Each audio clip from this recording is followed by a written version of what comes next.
சினிமாவில் ஏகப்பட்ட அரசியல் இருக்குது. 1-2 அரசியலாக நீங்கள் நினைக்காதீங்க. சங்கம்லாம் 2-2 இருக்குது.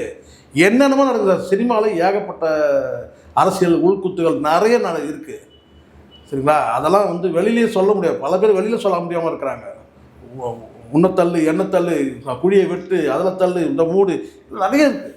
அந்த சினிமாவில் அதனால தான் கமல் கிட்டத்தட்ட 60 ஆண்டு காலம் சினிமாவில் இருக்கிற ஒரு மனிதர் யார்? கமல்.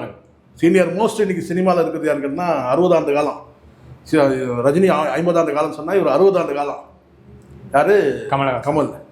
சினிமாவில் ரொம்ப கெட்டவங்க இருக்கிறாங்கன்னு சொல்கிறாரு. சினிமா துறையில் கெட்டவங்க நிறைஞ்ச தொழிலாக இருக்குன்னு சொல்கிறாரு. இதை விட என்ன வேணும் உங்களுக்கு? இதை விட சர்டிஃபிகேட் யார் தரணும்?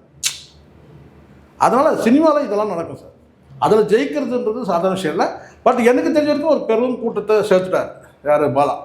அவருக்கான ஒரு கூட்டம் அது வந்து சும்மா வந்து வந்த கூட்டம் கிடையாது. அவர் மேலே வந்து ஒரு என்ன சொன்ன ஒரு நன்மதிப்போடு வந்த கூட்டமாக இருக்குது.